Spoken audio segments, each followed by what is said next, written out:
Hi friends, இன்றைக்கி இந்த வீடியோவில் நம்ம என்ன பார்க்க போகிறோம்னு பார்த்தீங்கன்னா, பழைய கேரளா சேரீயை 8 வயசு பொண்ணுக்கு எப்படி அழகாக பட்டு பாவாடை சட்டை தைக்கலாம் அப்படின்னு பார்க்கலாமா? வாங்க வீடியோக்குள்ள போகலாம்.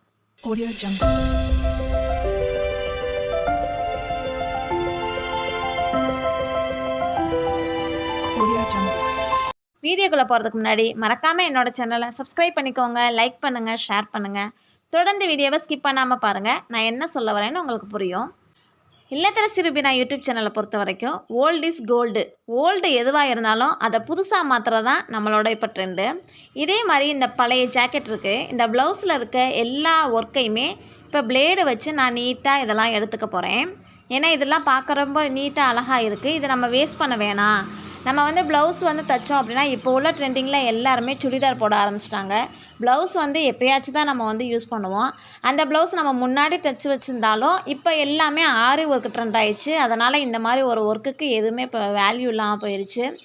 சரின்ட்டு இப்போ நம்ம இந்த ப்ளவுஸை எப்படி நம்ம அழகாக நம்ம குட்டி பாப்பாவுக்கு இல்லை நம்மளோட பேபி கேர்ள்ஸ் இருந்தாலும் சரி எப்படி அழகாக நம்மளே மாற்றிக்கலாம், நம்ம சுடிதார் தைக்கிறதுக்கு எப்படி மாற்றலான்றதை ஈஸியாகவே உங்களுக்கு இந்த வீடியோவில் உங்களுக்கு புரியும்.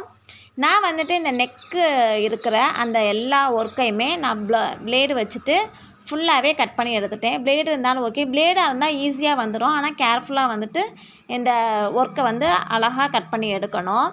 அதுக்கப்புறம் இந்த கையில் இருக்கிறத தனியாக எடுத்தோம் அப்படின்னா ரொம்ப அசிங்கமாக போயிடும். நம்மளால் ஒட்ட வைக்கவும் முடியாது, ரொம்பவே அசிங்கமாக போயிடும். அதனால் நான் அந்த ப்ளவுஸில் இருக்க கை அதை மட்டும் அப்படியே கட் பண்ணி எடுத்துக்கிட்டேன். அப்புறம் சைஸ் பார்த்து போட்டுக்கலாம். நான் ரேஷன் வேட்டியை தான் லைனிங் துணியாக போட போகிறேன். பட்டுப்பாவாடை சட்டையில் இது அளவு சட்டையாக எடுத்துருக்கிறேன். கழுத்துக்கு மேலே ஒரு 1/2 இன்ச் அளவுக்கு மேலே குறிச்சிக்கணும். ஆம்ஹோலில் கரெக்டாக எந்தெந்த அளவோ அந்தந்த அளவாக குறிச்சிக்கோங்க. ஃபஸ்ட்டு குறித்ததுக்கப்புறமா இப்போ ஃபுல்லாகவே அந்த பீஸ் நம்ம வச்சுட்டோம் அப்படின்னா அந்த பீஸில் ஃபுல்லாக என்னென்ன சைஸில் எப்படி இருக்கோ எல்லாமே வரைஞ்சி எடுத்துட்டோம் அப்படின்னா ஈஸியாகவே நமக்கு இந்த மார்க்லாம் பண்ணால் ஈஸியாக இருக்கும். எந்த அளவு நம்ம போட்டிருக்கோமோ அதுக்கு மேலே வச்சுக்கணும். ஆம்ஹோலில் நான் குறித்தது கீழே இருக்குது. ஆனால் நம்ம சைஸ் கட் பண்ண போகிறது மேலே ஒரு 1/2 இன்ச் வச்சு தான் கட் பண்ணோம். அதே மாதிரியே ஷோல்டர்லையும் 2 பக்கத்துமே முன்னாடியும் பின்னாடியும் 1/2 இன்ச்சு மார்க் பண்ணிக்கணும். கழுத்துக்கு நம்ம எந்த கரெக்டான அளவு வச்சு அதுக்கு மேலே தான் ஒரு 1/2 இன்ச் அளவுக்கு மார்க் பண்ணி இப்போ இதை கட் பண்ணி எடுத்தாச்சு.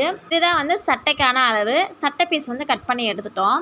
இப்போ இந்த பார்டர் பீஸ் கட் பண்ணேன். அந்த பார்டர் பீஸ் எதுக்குன்னா முன்னாடி இப்போ ட்ரெண்டிங்காக போயிட்டுருக்குல அந்த மடிப்பாக வர்ற மாதிரி அந்த மாதிரி வைக்கலான்னு நான் ஒரு ஐடியா பண்ணியிருக்கேன். அந்த பார்டர் நல்லா திக்காக தெரியறதுனால அது இன்னும் கொஞ்சம் அழகாக இருக்கும். இப்போ இது லைனிங்கை கட் பண்ணி எடுத்துட்டோம். இப்போ லைனிங்கை மெயின் பீஸில் அந்த லைனிங்கை கட் பண்ண பீஸை அப்படியே எடுத்துகிட்டு மெயின் பீஸில் வைக்கணும். லைனிங்க்கு நம்ம எப்படி மடித்தோமோ 4 பீஸாக மடித்தோம் பார்த்திங்களா, அதே மாதிரியே மெயின் ஃபேப்ரிக்குக்கும் அதே மாதிரியே மடித்து எடுத்துக்கலாம். ஃபுல்லாகவே ஒரே அளவு தான், 2 பீஸுமே வச்சுருக்கேன். இப்போ 4 பீஸ் வைக்கணும். 4 பீஸ் வச்சு 4 தான் மடித்து அதை ஃபுல்லாக அதே அளவுக்கு நான் எதுலேயுமே மெயின் ஃபேப்ரிக்கில் மார்க்லாம் பண்ணலை. நம்ம லைனிங்கில் என்ன மார்க் பண்ணுறோமோ அதுதான் மெயின் ஃபேப்ரிக்லேயும் வரணும். அதனால் லைனிங் எப்போவுமே மார்க் பண்ணும்போது கவனமாக எந்தெந்த இடத்துல எப்படி வருமோ அந்த மாதிரி மார்க் பண்ணிக்கணும். இப்போ இந்த சட்டை அளவு வச்சு நான் அந்த இடுப்பு அளவுக்கு மட்டும் நடுவில் இடுப்பு அளவுக்கு மட்டும் மார்க் பண்ணிக்கிட்டு அதை கோடு கிழிச்சிக்கிறேன். இந்த இடத்துல தான் நம்ம இப்போ ட்ரெண்டிங்காக வருதுன்னு சொன்னேன் பார்த்திங்களா, அந்த மடிப்பாக அது ப்ளீட் நிறையா வச்சு அது அழகாக இருக்கும். அதுக்காக அந்த மாதிரி நான் இதை பண்ண போகிறேன். அதுக்கு நடுவில் மட்டும் நான் கொஞ்சமாக மார்க் பண்ணி கீழே தையலுக்காக ஒரு 1 இன்ச் அளவுக்கு நான் விட்டுருக்கேன். விட்டு இந்த பீஸை நம்மளோட ஃப்ரண்ட் பீஸை மட்டும்தான் பாதியாக நான் கட் பண்ணியிருக்கேன். பேக் பீஸ் அப்படியே எடுத்து வச்சுட்டேன். நம்ம எதுக்கு எந்தெந்த பீஸ் கட் பண்ணுறோமோ அதை கூட சேர்த்து வச்சு எடுத்து வச்சிடணும். இல்லை அப்படின்னா நம்ம தைக்கும் போது இது எங்கடா காணோம் அது எங்கே காணோம் தேடிட்டு இருக்கணும். அதே போல் இப்போ பாவாடைக்கு 29 இன்ச் ஹைட்டும் 42 இன்ச் அகலம் எடுத்துக்கிறேன். எதுக்காக இந்த ஹைட்டு நல்லாவே நிறையா மடிப்பு வைக்கிற மாதிரி, அதனால தான் 42 இன்ச் அளவுக்கு நல்லா அகலமாகவே நான் கட் பண்ணி எடுத்துக்கிறேன். அந்த சரியில் நமக்கு அளவு பார்த்துக்கிட்டு நம்ம ஃபுல்லாக கட் பண்ணி எடுத்துடலாம். இப்போ கட் பண்ணி எடுத்ததுக்கப்புறம் நம்ம இப்போ சட்டை தைக்கலாம். அந்த ஒர்க்கு வச்சது நம்ம அழகாக கட் பண்ணி தனியாக எடுத்தோம் பார்த்திங்களா, நம்ம ஃபஸ்ட்டு மெயினாக அடியில் மெயின் ஃபேப்ரிக்கை வச்சுட்டு அதுக்கு மேலே அந்த ஒர்க்கு வச்சிடணும்.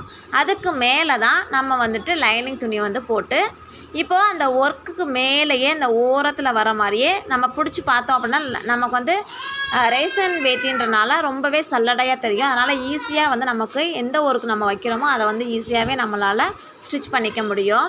கரெக்டாக அந்த மாதிரி ஸ்டிச் பண்ணி முடித்ததுக்கப்புறம் அதே அளவை கட் பண்ணி நாச் கட் பண்ணதுக்கப்புறம் திருப்பி போட்டு அந்த ஒர்க்குக்கு மேலாக வச்சு ஸ்டிச் பண்ணிகிட்டே வந்துட்டோம் அப்படின்னா நம்மளோட சூப்பரான நெட்க்கு வந்து ரெடி ஆயிடுச்சு.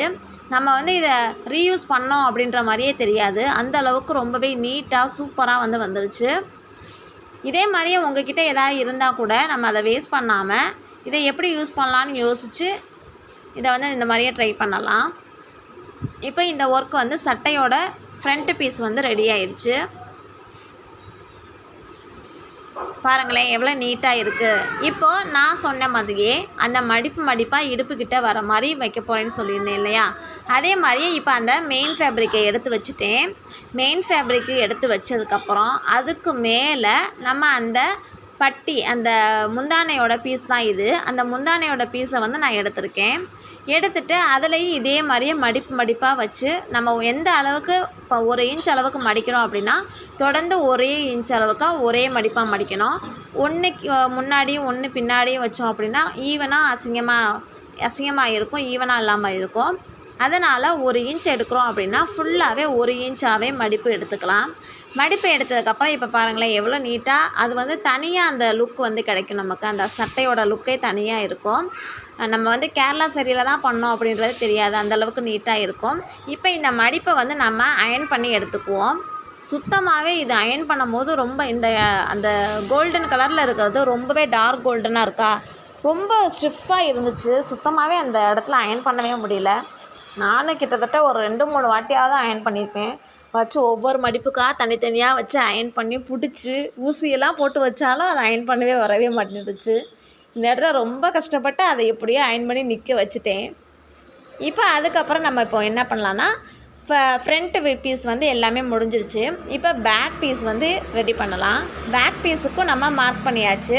அந்த நாட் நம்ம எடுத்து வச்சோம் பார்த்திங்களா, அந்த நாட்டை அதே மாதிரியே எடுத்து இப்போது மெயின் ஃபேப்ரிக்கும் லைனிங்க்கும் நடுவில் வச்சு நம்ம வந்து ஸ்டிச் பண்ணிட்டோம் அப்படின்னா நம்ம தனியாக நாட்டு வந்து பின்னாடி வைக்கணும் அவசியம் கிடையாது, அது அசிங்கமாகவும் தெரியாது. இப்படி உள்ளுக்குள்ளே வச்சோம் பார்த்திங்களா, நாட்டு வச்ச மாதிரியே தெரியாது, நமக்கு அந்த ஃபேப்ரிக்குள்ளேருந்தே வர மாதிரி இருக்கும். அந்தளவுக்கு நீட்டாக வந்துட்டு இந்த பேக் சைடும் நமக்கு சூப்பராக ரெடி ஆயிடும்.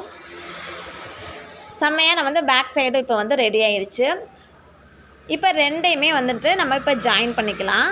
2 ஷோல்டர் பீஸையுமே ஒன்றா வச்சு ஈவனாக வச்சு ஜாயின் பண்ணிக்கோங்க. ஜாயின் பண்ணிட்டோம் அப்படின்னா இப்போ சட்டை பீஸ் வந்து ஒரு 3/4 ரெடி ஆகிடும். இப்போ ஃப்ரண்ட் சைடும் முடிஞ்சிச்சு, பேக் சைடும் எல்லா ஒர்க்கும் முடிஞ்சிச்சு. நெக்ஸ்ட்டு வந்து கையில் வந்துட்டு நம்ம பார்டர் எடுத்தோம் பார்த்திங்களா, அந்த பார்டர் அளவு வச்சுக்கிட்டு அந்த அளவுக்கு ஃபுல்லாகவே நான் வந்து பார்டர் கையிலேயே வந்து மடிப்பாக ப்ளீட் வைக்க போகிறேன். அதுக்கு ஏற்ற மாதிரி நீங்கள் வந்து பீஸ் வந்து கட் பண்ணி எடுத்துக்கலாம். கட் பண்ணி எடுத்ததுக்கப்புறம் இப்போ அந்த நம்ம மெயினாக கட் பண்ணி எடுத்து வச்சுக்கணும், இந்த டிசைன் வச்சுருந்த அந்த ஃபேப்ரிக்கை எடுத்து வச்சுக்கணும். அதுக்கு மேலே நம்ம நான் வந்து இதை லைனிங் கொடுக்க தான் போகிறேன். இப்போ லைனிங் கொடுக்கறதுக்கு முன்னாடியே நம்ம மெயின் ஃபேப்ரிக்லேயே தான் இந்த மடிப்பை வந்து நான் ஸ்டிச் பண்ணிக்க போகிறேன்.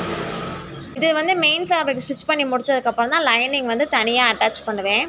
அது வந்துட்டு இந்த மடிப்பெல்லாம் வச்சது தையல் போட்டதெல்லாம் தெரியாமல் இருக்கும். அதுக்காக தான் லைனிங் வந்து அதுக்கப்புறமா தான் கட் பண்ணி எடுத்துக்கணும். இப்போ இந்த வந்துட்டு இதே மாதிரியே அந்த இதில் எப்படி ப்ளீட் வச்சோமோ அதே மாதிரி இதுலேயும் ஒரே ஈவனாக வந்து ப்ளீட் வச்சுக்கணும். இதில் வந்து குட்டி குட்டியாக வைக்கிறனால நான் ஊசி எடுத்துகிட்டு இந்த மாதிரி மடக்கி வச்சிங்கன்னா ஈஸியாக வந்துட்டு அந்த ப்ளீட் வந்து ஈஸியாகவே அமைஞ்சிரும். இந்த ப்ளீட் தைச்சதுக்கப்புறம் இதையும் வந்துட்டு ஒருக்கா அயர்ன் பண்ணிக்கணும். அயர்ன் பண்ணிக்கிட்டோம் அப்படின்னா நம்ம வச்ச ப்ளீட் வந்து அப்படியே இருக்கும், இல்லைன்னா கசமசான்னு போயிடும். அதே மாதிரியே 2 பீஸுக்குமே தைச்சி எடுத்துகிட்டு அந்த ப்ளீட்டு வச்சதுலையே அதுக்கு மேலாக வந்துட்டு ஒரே ஒரு சும்மா சாதாரணமாக வந்துட்டு ஒரு தையல் வந்து போட்டுக்கலாம். அந்த தையல் வந்து அப்புறம் நம்ம பிரித்து எடுத்துடணும். இப்போ அந்த ப்ளீட் வந்து நிற்கணும் அப்படின்றதுக்காக சாதாரணமாக ஒரு தையல். இது வந்து ரொம்பவே கொஞ்சம் நொல்லுன்னு இருக்கிறதுனால ப்ளீட் வந்து நமக்கு நிற்காது. அதனால் நான் வந்துட்டு இந்த மேலாக வந்து இந்த தையல் போட்டிருக்கேன். இந்த தையலை வந்து அப்புறமா எடுத்துடலாம். இப்போ இந்த மாதிரியே 2 பீஸையும் ரெடி பண்ணி கைக்கு வந்து அளவு வந்து கட் பண்ணி எடுத்துகிட்டு இது மாதிரி ஸ்டிச் பண்ணி எடுத்துக்கோங்க. சூப்பரான இப்போ வந்து சட்டை ரெடி ஆயிடுச்சு. நான் இந்த மாதிரி அந்த இடம்லாம் கொஞ்சம் இதாக வெறுமனையே தெரிஞ்சதுனால நான் வந்து ஊசி வச்சு எடுத்து கையிலேயே வந்துட்டு அந்த சுகர் பீடை வந்து வச்சு ஸ்டிச் பண்ணிக்கிட்டேன். நெக்ஸ்ட்டு வந்து இப்போ நம்ம பாவாடைக்கு வருவோம். பாவாடை எப்படி தைக்கணும் அப்படின்னா இதே மாதிரியே தான். பாவாடைக்கு வந்து நம்ம பட்டி எடுத்துக்கணும். பட்டி வந்து அந்த இடுப்புக்கு என்ன சைஸ் வேணுமோ அந்த சைஸுக்கு வந்து பட்டி எடுத்துகிட்டு அந்த பட்டி வச்சே அதுக்கு மேலேயே வந்து அந்த பாவாடையை வந்து ப்ளீட் பண்ணிக்கிட்டே வரணும். லைனிங்கும் வச்சுக்கணும். அதே போல் மெயின் ஃபேப்ரிக்கையும் ஒன்றாவே சேர்த்து தான் நான் வந்து இந்த மாதிரி மடித்து எடுத்துக்கிறேன். லைனிங் தனியாக வச்சு ஒரு சில பேர் பண்ணுவாங்க. நான் தனியாக வந்து லைனிங்கை வைக்கலை. லைனிங்கையும் சரி மெயின் ஃபேப்ரிக்கையும் சரி ஒன்றாவே ப்ளீட் வந்து இந்த மாதிரி எடுத்துக்கிறேன். லென்த் வந்து 24 இன்ச் அளவுக்கு வந்துச்சு. ஃபுல்லாக ஒரு பக்கெட்டு 12 இன்னொரு பக்கெட்டு 12 ரெண்டையும் சேர்த்தா 24 வரும். அந்த 24 அளவுக்கு வந்துட்டு இந்த ப்ளீட் அந்த பட்டிய துணி வந்து வந்துச்சு. அந்த ஃபுல்லாகவே இப்போ நம்ம வந்துட்டு இந்த மாதிரி மடிப்பை எடுத்து தச்சு முடித்ததுக்கப்புறம் இப்போ மேலாக இந்த இடத்துல வந்து நம்ம நாடா போடுற இடம், அந்த நாடா போடுற இடத்துல மடித்து ஃபஸ்ட்டு ஸ்டார்டிங் ஆரம்பிக்கிற இடத்துல கொஞ்சமாக வந்து மடிச்சுட்டு அதுக்கப்புறம் இந்த மாதிரி க்ளோஸ் பண்ணி நம்ம தையல் விட்டுக்கிட்டே வரலாம். ரொம்பவே ஈஸி. பாவாடை வந்து ரொம்ப ஈஸியாகவே தைச்சி முடிச்சிடலாம். நமக்கு இந்த அளவு தான் வேணும் அந்த அளவு தான் வேணும் இல்லை. நமக்கு ரொம்ப ஃப்ளாராக அழகாக ரவுண்ட் ஷேப்பில் தெரியணும் அப்படின்னா கொஞ்சம் லென்த்தாக கூட எடுத்துக்கலாம். இந்த சைஸ் தான் எடுக்கணும்னு அவசியம் கிடையாது. நம்ம இந்த வந்து ஓல்டு சாரியில் தான் தைச்சோம் அப்படின்றது சுத்தமாகவே தெரியாது. இது நம்ம கடையில் வாங்கின மாதிரியே தான் இருக்கும்.